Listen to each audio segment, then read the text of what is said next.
Hello and welcome. So this is the next part of the platelet disorders versus clotting disorders. So I told you many times before that the normal hemostasis has three components: blood vessel, platelets, and the coagulation cascade, and all these three should function properly for a proper hemostasis. If any of these component is defective, then it will result in bleeding.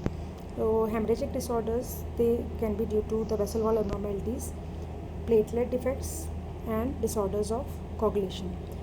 So in this lecture I will tell you about some examples of all these disorders which are resulting from these three components, and the relevant tests, the important ones which we should do to evaluate a case of hemorrhagic disorder. So first of all, these are examples of certain vessel wall abnormalities that can lead to the bleeding disorders. So vessels can be affected by infections, for example in meningococcemia or septicemia. So these microbes can damage the vessel wall and that can lead to bleeding. Other example, rickettsia and disseminated intravascular coagulation. Then the second example is drug reactions. So in drug reactions, sometimes the immune complexes are formed and they can cause hypersensitivity reaction in the wall of the blood vessel. Example is leukocytoclastic vasculitis. Then other example of vessel wall abnormalities are scurvy and Ehlers-Danlos syndrome, in which there is a defective collagen formation, because of which the vessel walls become weak and fragile. Then another important example is Hinoch-Schönlein purpura, and PPQ comes on this topic very often, and the clinical features that they give in the problem-based question are purpura, colicky abdominal pain, polyarthralgia, and acute glomerulonephritis. The another example is hereditary hemorrhagic telangiectasia, in which it is an autosomal dominant disorder showing dilated tortuous blood vessels having thin and fragile walls. Then also in perivascular amyloidosis, there can be deposition of amyloid light chain proteins in the vessel wall, and that can lead to the weakening of the vessel wall. So these are the various examples where vessel wall abnormalities can lead to the bleeding disorders. Next, we come to platelet abnormalities. The important ones I will take separately, but here I will just give you overview of different kind of primary hemostatic disorders.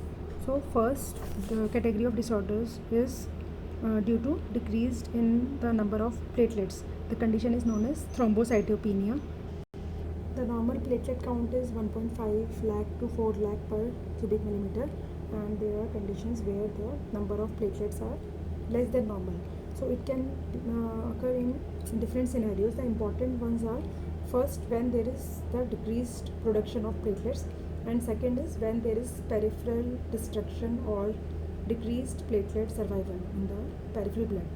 So when the production of platelets is decreased, examples are drug induced, then infections like measles, HIV. HIV can infect the megakaryocytes and it can cause decreased production of the platelets. Then nutrition deficiencies like megaloblastic anemia due to B12 and folate deficiency. Then aplastic anemia, if the bone marrow is replaced by certain processes like leukemia, disseminated cancers. So if there is metastatic cancer in the bone marrow, if there is granulomatous disease in the bone marrow, it will replace the megakaryocytes as well, so will lead to decreased production of the platelets. Then ineffective hematopoiesis. So if hematopoiesis is not effective, then again platelets will decrease. Then myelodysplastic syndrome, where there is dysplasia is seen in the all the lineages, that will also lead to, that generally presents as pancytopenia in a elderly age group.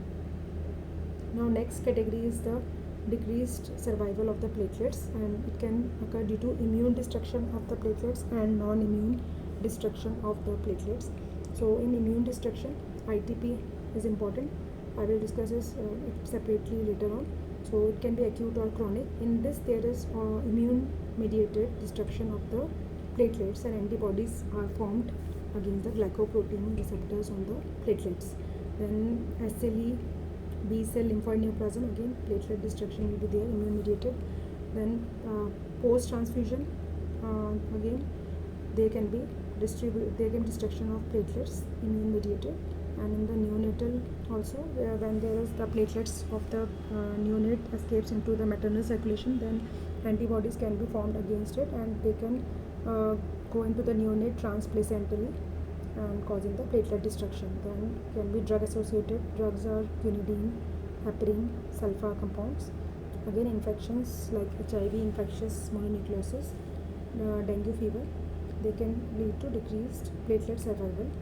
Then non-immunologic destruction can be due to disseminated intravascular coagulation. So in DIC, there is widespread intravascular coagulation, and there is consumption coagulopathy. All the coagulation factors, they are decreased, and the platelets are also decreased. Then thrombotic microangiopathies like thrombocytopenic purpura and hemolytic uremic syndrome, giant hemangiomas. Then sequestration crisis, like if there is hypersplenism, spleen is overactive, then again it will cause a decreased number of platelets. And in case of dilution, like if the transfusion is given, then there can be dilutional thrombocytopenia.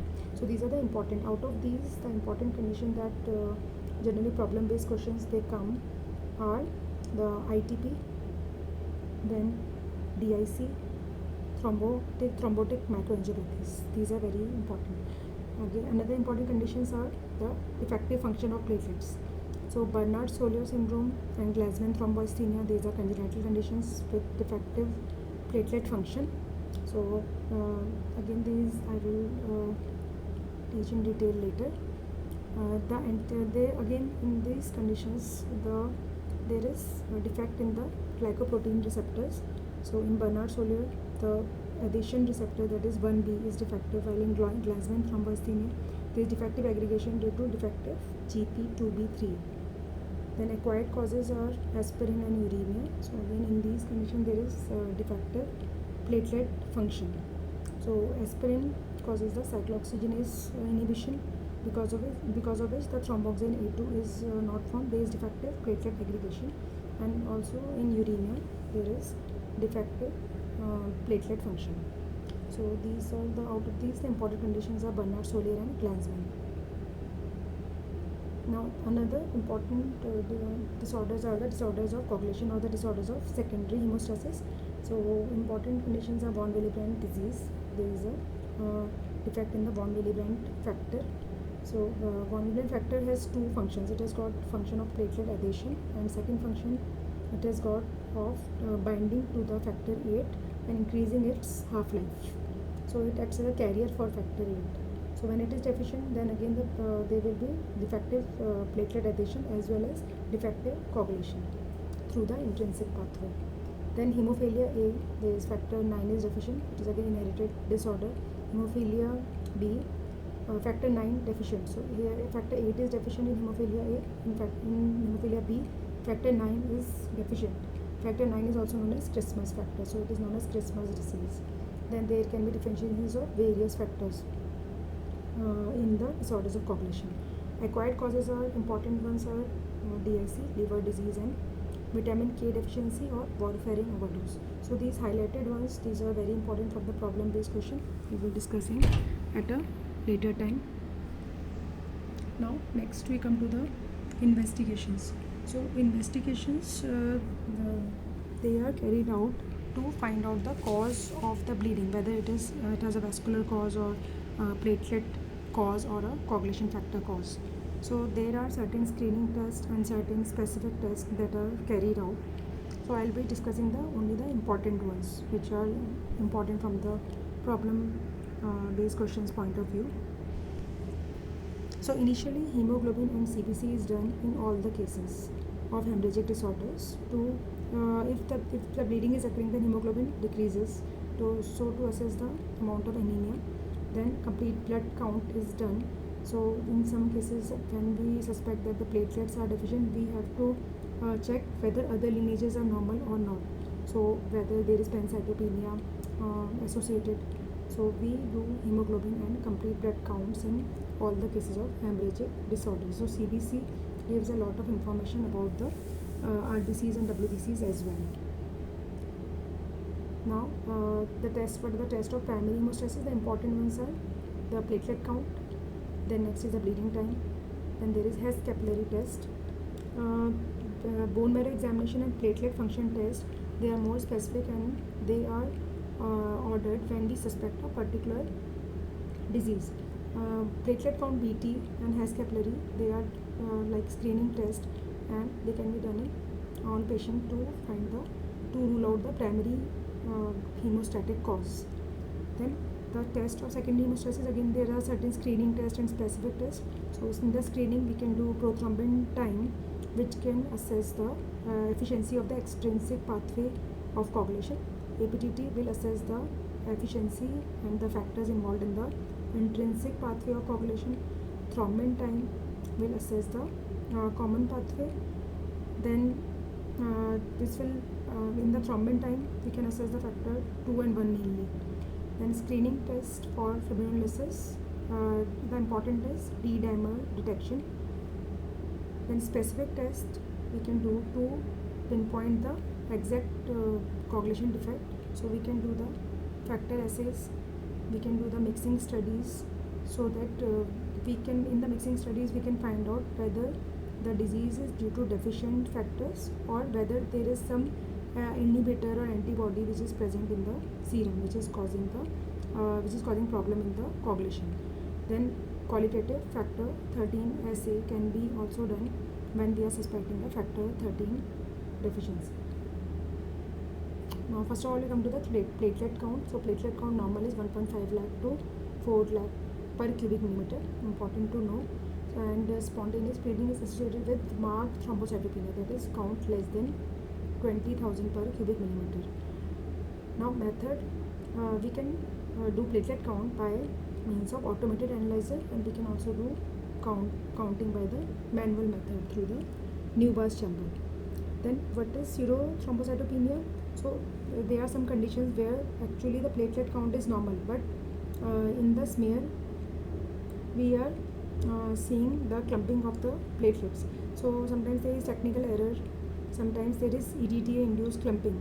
So EDTA causes the clumping of the platelets, as well as sometimes neutrophil satellitism is seen. That is the platelets they get arranged around the neutrophils. So they get attached to the neutrophils. This is known as platelet satellitism, and in this we get falsely low platelet counts. And we also, when we prepare a smear, we take a look at the morphology of the platelets. So sometimes giant platelets are seen. Normally the platelet size is 2 to 3 micron, though sometimes giant platelets are seen, and they can be seen in certain conditions like the Bernard-Solier syndrome. So in conditions where the bone marrow is active and the megakaryocytes, they are producing more platelets, in that case giant platelets are seen. Giant platelets can also be seen in case of immune thrombocytopenic purpura. So this is the importance of doing a platelet count, and also the assessing the general blood picture of the patient. So in this picture you can see the giant platelets. They are almost the size of RBC here. The RBC size is about 7 to 8 microns, and the platelets also have assumed the same size. These are the giant platelets. Next is the bone marrow examination, which we do when we suspect that there is peripheral destruction of the platelets. We want to know that if we want to rule out whether the platelet production is deficient, or whether the production is okay by the megakaryocyte, but there is peripheral destruction. So in that case we will do the bone marrow examination, especially useful in case of immune thrombocytopenic purpura. So here, when in ITP we can see that the megakaryocytes, they will be increased in number, and they have got a smooth anatomical border with decreased platelet burden, and there is antibody mediated destruction of platelets, so there will be decreased platelet burden. And the megakaryocytes, they will generally be increased in conditions wherever there is peripheral platelet destruction, and if there is bone marrow suppression, then they will be decreased in number. So it is an important test of primary hemostasis, and generally done to differentiate between the bone marrow suppression and the peripheral platelet destruction. Next is bleeding time. So it is a method of choice. template method is the method of choice. Other methods are Duke's method and IV method. So what do we do in template method? So there is a template. Template gives a standard incision. The size of the incision is standardized. That is, it will be 1 centimeter long and 1 millimeter deep, and we do that incision on the volar aspect of the forearm, and 2 incisions are made, and after that the time required to stop the bleeding is noted and average is taken out. The normal range is 2 to 9 minutes, and in this also the BP cuff is tied on the arm and the pressure is made to about 40 millimeter of mercury. The normal range, you should know, it is 2 to 9 minutes, and it is prolonged in case of platelet disorders and also in case of vascular defects. So in these 2 conditions the bleeding time is prolonged. So again, this helps in solving the problem based questions. Next is the Hess capillary test, also known as the tourniquet test. So it is done for platelet fragility, but it is also positive in case of platelet disorders. So it is known as tourniquet test because in this we tie a PP cuff around the upper arm of the platelet of the patient, and we raise the pressure between the systolic blood pressure and diastolic blood pressure of that patient. We keep it like, for example, if the patient has systolic blood pressure of 120 and diastolic of 80, so we keep the pressure like 100 mg, and we keep it for 5 to 7 minutes. After that we deflate. So we count after 3 to 5 minutes we count the number of petechiae which are formed in an area of 3 centimeter diameter, 1 centimeter below the cubital fossa. If these petechiae, they are more than 20 in number, then the result is considered to be positive, and it is seen in case of vascular fragility and platelet disorders. So it is a test done to check the capillary fragility and also for the platelet disorders. Next are the platelet function assays. So we do the platelet function studies by platelet function analyzer 100. Then the aggregometry can be done, and the latest technique is flow cytometry. So by all these we do the platelet function assays. Next we come to the test for coagulation disorders. So for coagulation disorders the venipuncture should be smooth and non-traumatic. We don't take the glass syringe or test tubes because otherwise the intrinsic pathway will get activated. Then sample should be processed within 2 hours of blood collection, and the anticoagulant of choice we use is the trisodium citrate, that is 3.2%, and the blood to anticoagulant ratio should be 9:1. And for ESR studies also we use the trisodium citrate, but that is 3.8%, and blood to anticoagulant ratio is 4:1 in the ESR studies. So that the test I will be discussing in the next lecture. Thank you very much.